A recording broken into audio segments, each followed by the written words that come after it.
నమస్తే vision news కు స్వాగతం. ఈనాటి వార్తలు. ఎన్టీఆర్ వైద్య సేవ ఉచిత చికిత్సలకు ఏ హాస్పిటల్ అయినా డబ్బులు వసూలు చేస్తే పెద్ద మొత్తంలో అపరాధ రుసుంతో పాటు తీవ్రమైన కఠిన చర్యలు ఉంటాయని జిల్లా కలెక్టర్ చంద్రబాబు నాగరాణి హెచ్చరించారు. శుక్రవారం భీమవరం కలెక్టరేట్ వశిష్ట సమావేశ మందిరంలో జిల్లా కలెక్టర్ చంద్రబాబు నాగరాణి అధ్యక్షతన నిర్వహించిన ఎన్టీఆర్ వైద్య సేవ ట్రస్ట్ సేవలకు డబ్బులు వసూలు చేస్తున్న ఆరోపణపై 17 హాస్పిటళ్లకు సంబంధించిన ఫిర్యాదులను విచారించారు. ప్రభుత్వం ఎంతో ప్రతిష్టాత్మకంగా పేదల కోసం చేస్తున్న వైద్య సాయాన్ని తూట్లు పొడిచే విధంగా కొన్ని హాస్పిటల్స్ డబ్బులు వసూలు చేయడంపై సంబంధిత హాస్పిటల్ యాజమాన్యాలపై కలెక్టర్ తీవ్ర ఆగ్రహాన్ని వ్యక్తం చేస్తూ ఇటువంటి చర్యలను ఎట్టి పరిస్థితుల్లో ఉపేక్షించేది లేదని తీవ్ర హెచ్చరికలు చేశారు.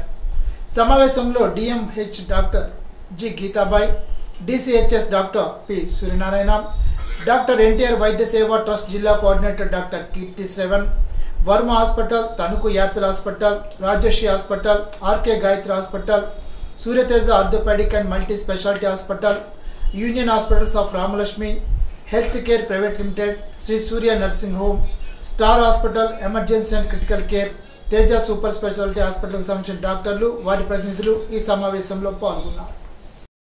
జిల్లాలోని కాలువలు, చెరువులు, గట్లు ఆక్రమణలు గుర్తించి తొలగించడానికి కార్యాచరణ ప్రణాళిక సిద్ధం చేయాలని జిల్లా joint collector T Rahul Kumar Reddy సంబంధిత శాఖల అధికారులను ఆదేశించారు. శుక్రవారం కలెక్టరేట్ జిల్లా జాయింట్ కలెక్టర్ ఛాంబర్లో వాచ్ డాగ్ కమిటీ సభ్యులు, రెవెన్యూ డివిజన్ అధికారులతో ఆక్రమణదారుల నుండి కాలువలు, చెరువులు, ట్యాంకర్ల రక్షణ కోసం జిల్లా స్థాయి వాచ్ డాగ్ కమిటీ సమీక్ష సమావేశాన్ని జిల్లా joint collector T Rahul Kumar Reddy నిర్వహించారు. ఈ సందర్భంగా జిల్లా joint collector T Rahul Kumar Reddy మాట్లాడుతూ సిసిఎల్ఏ చీఫ్ కమిషనర్ ఆదేశాల మేరకు జిల్లాలోని చెరువులు, కాలువగట్లపైన గల ఆక్రమణను గుర్తించి తొలగించడానికి కార్యాచరణ ప్రణాళికలు సిద్ధం చేయాలని సంబంధిత శాఖల అధికారులను ఆదేశించారు. జిల్లాలో ఫ్యాక్టరీలు, చిన్న తరహా పరిశ్రమలు, వాణిజ్య వ్యాపారాలు, సెప్టిక్ ట్యాంకుల వల్ల మంచినీటి కాలువలు, చెరువులు కలుషితమయ్యే ప్రదేశాలను గుర్తించి తొలగించాలని పొల్యూషన్ కంట్రోల్ బోర్డు సంబంధిత శాఖల అధికారులను ఆదేశించారు. అంగన్వాడీ కేంద్రాల ద్వారా ప్రభుత్వం కల్పిస్తున్న సదుపాయాలను సద్వినియోగం చేసుకోవాలని ఎంపీపీ మక్కా సూర్యనారాయణ కోరారు. శుక్రవారం అత్తిలి వారు గోగులమ్మపేట అంగన్వాడీ కేంద్రంలో చిన్నారులచే సామూహిక అక్షరాభ్యాసం కార్యక్రమాన్ని నిర్వహించారు. ఈ సందర్భంగా ఎంపీపీ మాట్లాడుతూ కూటమి ప్రభుత్వం అంగన్వాడీ కేంద్రాలకు నాణ్యమైన పౌష్టికాహార పదార్థాలను సరఫరా చేస్తోందని, చిన్నారులు క్రమం తప్పకుండా అంగన్వాడీ కేంద్రాలకు రావాలని కోరారు. ఈ సందర్భంగా కూటమి నాయకులు చిన్నారులచే అక్షరాభ్యాసం చేయించారు. కార్యక్రమంలో తెలుగుదేశం పార్టీ మండల అధ్యక్షుడు పులిశెట్టి చంటి, జనసేన పార్టీ అధ్యక్షుడు దాసం ప్రసాద్, అత్తిలి డీసీ చైర్మన్ నల్లూరి సురేష్, అల్తి అజయ్ కుమార్, కొరిపల్లి హరి, దాసరి నాగరాజు, అల్తి సత్యనారాయణ, తోట తిరుమూర్తులు, అంగన్వాడీ కార్యకర్తలు పాల్గొన్నారు.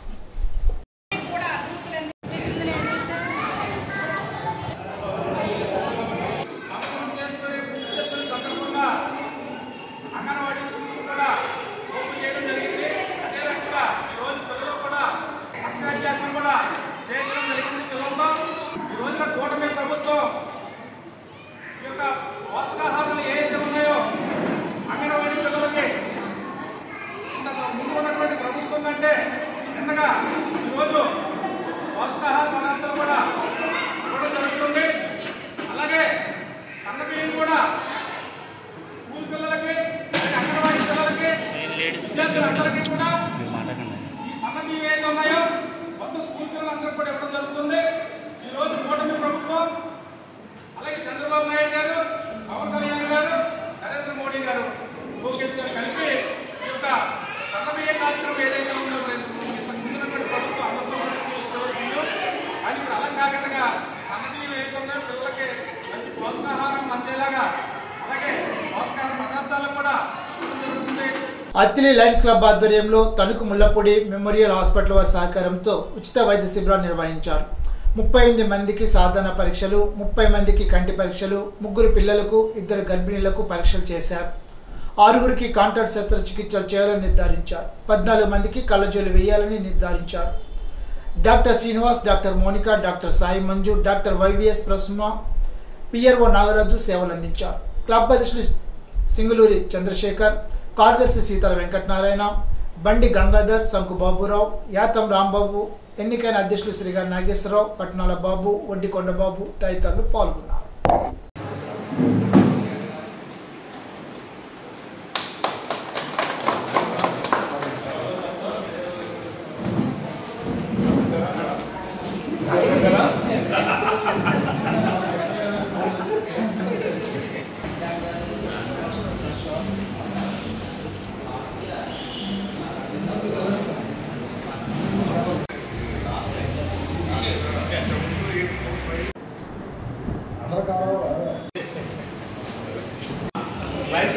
ద్వారా అలాగే ముళ్ళపూడి వెంకటరమణమ్మ మెమోరియల్ హాస్పిటల్ తణుకువారి సౌజన్యంతో mega medical camp Lions club భవనం నిర్వహించడానికి మా లయన్ ప్రెసిడెంట్ అయినటువంటి సింగులూరు చంద్రశేఖర్ గారు వాళ్ళ తండ్రి గారు అయినటువంటి సింగులూరు గంటారావు జ్ఞాపకార్థం ఈ క్యాంపే కాదు ఆయన హయాంలో జరిగినప్పుడు 5-6 క్యాంపులు కూడా ఆయన స్పాన్సర్ చేయడం ఇటువంటి కార్యక్రమాలు ప్రజలకు అందుబాటులో తీసుకురావాలని వాళ్ళ తండ్రి గారి పేరున పెట్టడం జరుగుతుంది.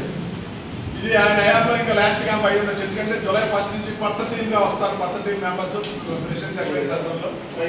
ఇటువంటి ఉచిత క్యాంపులు పెట్టడానికి మెయిన్ కారణం ప్రజలకి అందుబాటులో మనం సేవలు అందివ్వాలి. ఇవాళ కార్పొరేట్ హాస్పిటల్స్ అన్ని కూడా అత్యధిక ధరలు తోటి ప్రజలు వెళ్ళలేని పరిస్థితి ఏర్పడి ఆర్ఎంపీ చేత బిఎంపీ చేత వైద్యాలు చేయించుకునే పరిస్థితి ఏర్పడింది. ఈ బరి దాటి వెళ్ళలేకపోతున్నారు. కానీ ఈ ముళ్ళపూడి వెంకటరమణ మెమోరియల్ హాస్పిటల్ గత 50 సంవత్సరాలుగా ప్రజల శ్రేయస్సుని దృష్టిలో పెట్టుకుని అతి తక్కువ ధరలకు మీరు కార్పొరేట్ హాస్పిటల్ నీట్గా ఉంటుంది, తక్కువ ధరలకే కూడా సేవలు అందిస్తున్నారు.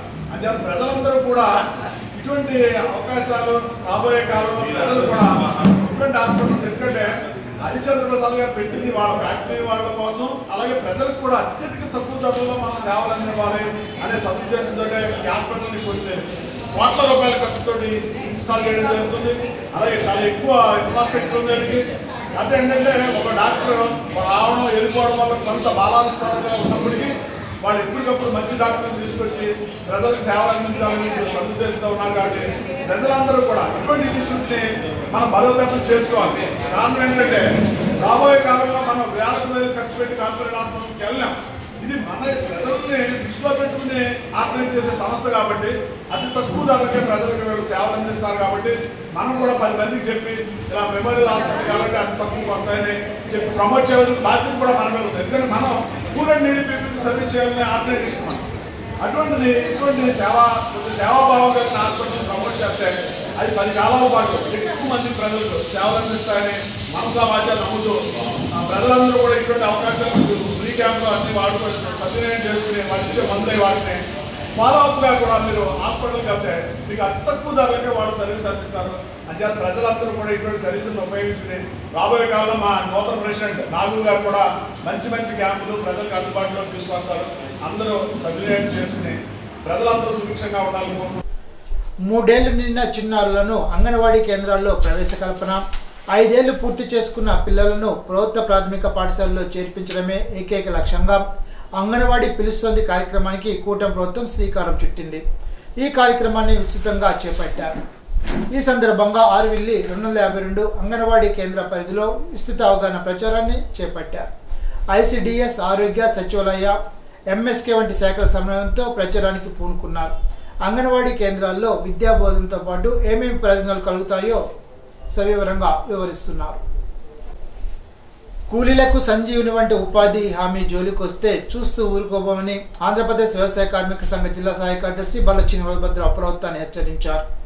అత్తిరి మండలం కొమ్మరలో ఉపాధి కూలీలు పనిచేస్తున్న ప్రాంతాన్ని శుక్రవారం సందర్శించి కూలీలు ఎదుర్కొంటున్న సమస్యను అడిగి తెలుసుకున్నారు. ఈ సందర్భంగా వీరభద్రరావు మాట్లాడుతూ మండుటెండలో కష్టపడి పనిచేస్తున్న గ్రామీణ ఉపాధి హామీ కూలీలకు గత 3 మాసాలుగా చేసిన పనికి వేతనాలు చెల్లించకపోవడంతో కూలీల ఆర్థిక పరిస్థితి మరింత దుర్భరంగా మారిందని వీరభద్రరావు ఆరోపించారు. యోగాంధ్ర పేరుతో నరేంద్ర మోడీ మెప్పి పొందడం కోసం రాష్ట్రంలో కూటమి ప్రభుత్వం పనిచేస్తుంది తప్ప పనిచేసిన కూలీలకు చెల్లించాల్సిన బకాయిలపై దృష్టి పెట్టకుండా రాష్ట్రంలో కూటమి ప్రభుత్వం మోడీ భజన చేస్తోందని, ఇలా అయితే భవిష్యత్తులో ప్రజాగ్రహానికి గురి కావాల్సి ఉంటుందని వీరభద్రరావు ప్రభుత్వాన్ని హెచ్చరించారు. ఇప్పటికైనా ప్రభుత్వం స్పందించి కూలీలకు ఇబ్బందిగా ఉన్న 2 ఫుట్ల విధానం రద్దు చేసి పెండింగ్లో ఉన్న వేతన బకాయిలు వెంటనే చెల్లించాలని డిమాండ్ చేశారు. కార్యక్రమంలో అగులూరు వెంకటలక్ష్మి, విప్పత్తి ప్రసన్న, దేవర దుర్గా ప్రసాద్, మేడ ముత్యాలు, దాసరి వెంకటలక్ష్మి, బర్రె మార్తమ్మ తదితరులు పాల్గొన్నారు. అత్తిలి రామన్నపేటలో గల శ్రీ ఐశ్వర్యదుర్గ అమ్మవారికి శుక్రవారం విశేష పూజలు జరిపారు. ఈ సందర్భంగా దాత పులిశెట్టి చంటి సౌజన్యంతో పేదలకు అన్నదానం చేశారు. కార్యక్రమంలో ఆలయ కమిటీ చైర్మన్ దాసరి నాగరాజు తదితరులు పాల్గొన్నారు. కూటమి ప్రభుత్వం ఏర్పడిన తర్వాత తణుకు నియోజకవర్గంలో సుమారు 250 మందికి 3.50 కోట్ల మేర సీఎం రిలీఫ్ ఫండ్ ద్వారా చెక్కులు అందజేసినట్లు తణుకు శాసనసభ్యులు ఆర్మీ రాధాకృష్ణ వెల్లడించారు. గత 5 ఏళ్ల వైసీపీ ప్రభుత్వ హయాంలో ఎంతో మంది ముఖ్యమంత్రి సహాయ నిధి ద్వారా సాయం పొందాలని దరఖాస్తులు చేసుకున్నప్పటికీ అప్పటి నేతలు వాటిని బుట్టదాఖలు చేశారని ఆరోపించారు.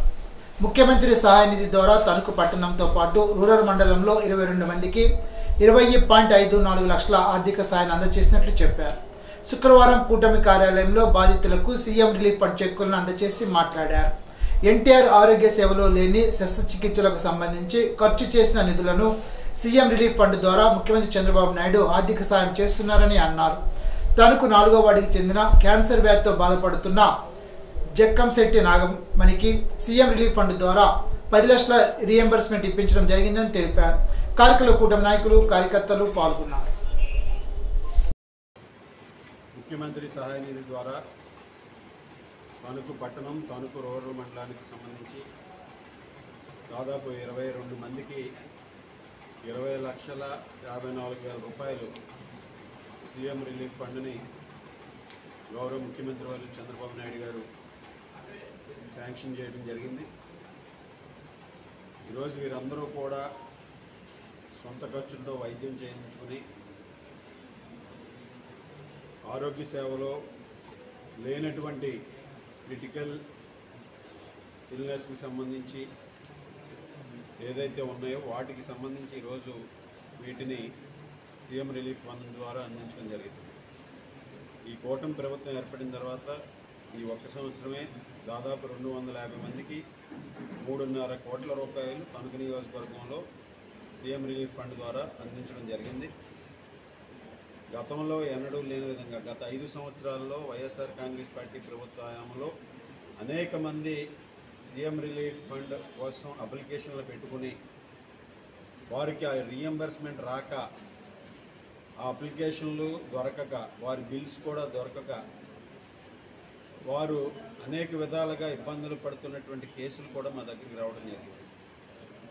ఈరోజు ఆ విధంగా కాకుండా ఎవరైతే సీఎం రిలీఫ్ ఫండ్కి అర్హత ఉండి వారు అప్లికేషన్ పెట్టుకుంటున్నారో వారి అన్నీ కూడా ఒక సక్రమంగా ఒక సిస్టమేటిక్ వేలో తీసుకువెళ్ళి ముఖ్యమంత్రి సహాయ నిధి నుంచి సీఎం రిలీఫ్ ఫండ్ని శాంక్షన్ చేయించి ఈరోజు నియోజకవర్గంలో మాకు ఈ సంవత్సర కాలంగా వచ్చినటువంటి అప్లికేషన్స్ అన్నీ కూడా 98% అప్లికేషన్స్ అన్నీ కూడా శాంక్షన్ పూర్తి చేసుకోవడం జరిగింది, శాంక్షన్ అవ్వడం జరిగింది.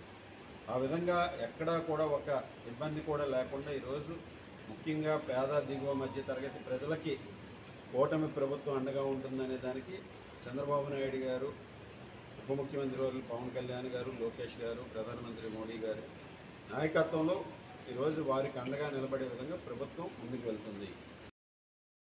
తణుకు జిల్లా ప్రభుత్వ ఆసుపత్రిలో బ్లడ్ బ్యాంక్ ఏర్పాటుకు చర్యలు తీసుకుంటున్నట్లు తణుకు శాసనసభ్యులు ఆర్మీ రాధాకృష్ణ పేర్కొన్నారు. అత్యవసరమైన రోగులకు రక్తం నిల్వలు అందుబాటులో ఉండే విధంగా ప్రణాళిక సిద్ధం చేస్తున్నట్లు చెప్పారు. శుక్రవారం ప్రభుత్వ ఆసుపత్రిలో ఏర్పాటు చేసిన రక్తదాన శిబిరాన్ని ఆయన ప్రారంభించి మాట్లాడారు. ఏలూరులో ప్రభుత్వ బ్లడ్ బ్యాంక్ నిల్వ చేసేందుకు పంపుతున్నట్లు చెప్పారు. అత్యవసర పరిస్థితుల్లో గర్భిణీలకు రక్తం అవసరమైన సమయంలో ఏలూరు నుంచి తీసుకురావాల్సి వస్తుందని, ఈ పరిస్థితుల్లో ఒక్కోసారి ఇబ్బందులు ఎదురవుతున్నట్టు తెలిపారు. ఇబ్బందులు అధిగమించేందుకు తణుకులో ప్రభుత్వ ఆసుపత్రి ఆవరణలోనే రక్తనిధి కేంద్రాన్ని ఏర్పాటు చేసే విధంగా ప్రణాళిక సిద్ధం చేసినట్లు వివరించారు. ఆసుపత్రిలో వైద్యులు సిబ్బంది కొరతను అధిగమించడానికి ప్రభుత్వం దృష్టికి తీసుకువెళ్లి పోస్టుల భర్తీ కోసం చర్యలు తీసుకుంటామని చెప్పారు. శిబిరంలో రక్తదానం చేసిన దాతలను ఎమ్మెల్యే రాధాకృష్ణ అభినందించారు. కార్యక్రమంలో ఆసుపత్రి సూపరింటెండెంట్ డాక్టర్ పి అరుణ, కూటమి నాయకులు, కార్యకర్తలు పాల్గొన్నారు. బ్లడ్ బ్యాంక్ ఏర్పాటుకి అన్ని కూడా చర్యలు తీసుకోవడం జరిగింది. త్వరలోనే ఇక్కడ బ్లడ్ బ్యాంక్ని ఏర్పాటు చేయడంతో పాటుగా ఇక్కడ అందరికీ కూడా బ్లడ్ కూడా అందుబాటులో ఉండే విధంగా బ్లడ్ స్టోరేజ్ కూడా పెట్టడానికి ప్రయత్నాలు చేస్తున్నాం. ఇప్పుడు ఈరోజు మనకు డిస్ట్రిక్ట్ హాస్పిటల్లో బ్లడ్ డొనేషన్ క్యాంప్ నిర్వహించి ఏలూరులో ఉన్నటువంటి మదర్ బ్లడ్ బ్యాంక్లో స్టోరేజ్ కోసం ఈరోజు దాతలందరూ కూడా పెద్ద ఎత్తున వచ్చి వారు రక్తదానం చేయడం చాలా సంతోషం. వారందరికీ కూడా అభినందన తెలియజేసుకుంటున్నాను. ఎందుకంటే ముఖ్యంగా ఈరోజు గర్భిణీ స్త్రీలు ఎవరైతే ఉన్నారో వారికి బ్లడ్ కావాల్సి వచ్చినప్పుడు ఇక్కడ ఏలూరు మదర్ బ్లడ్ బ్యాంక్ నుంచి తీసుకురావడం జరుగుతుంది కనుక వారికి అక్కడ దానికి సఫిషియంట్ బ్లడ్ ఉండే విధంగా ఈరోజు ఇక్కడ ఈ బ్లడ్ బ్యాంక్ క్యాంప్ని నిర్వహించి దాతల సహాయాన్ని తీసుకోవడం జరిగింది. ఈరోజు చాలామంది యువత అంతా కూడా వచ్చి ఈ రక్తదానాన్ని చేసి ఎంతోమందికి ఇళ్ళకి వారు అండగా నిలబడటం చాలా సంతోషం, అభినందనీయమని ఈ సందర్భంగా తెలియజేసుకుంటున్నాను. అదేవిధంగా రాబోయే రోజుల్లో తణుకు జిల్లా హాస్పిటల్లో మౌలిక సదుపాయాల కల్పనకు పెద్దపీట వేసి ఇక్కడ కావాల్సినటువంటి సౌకర్యాలను, అదేవిధంగా ఇక్కడ ఏదైతే స్టాఫ్ షార్టేజ్ ఉందో దాన్ని కూడా ప్రభుత్వం దృష్టికి తీసుకెళ్తాం. అవన్నీ కూడా చేసే విధంగా కూడా చర్యలు తీసుకుంటున్నామని సందర్భంగా తెలియజేసుకుంటూ ఇప్పుడు ఒక చిన్న బ్రేక్.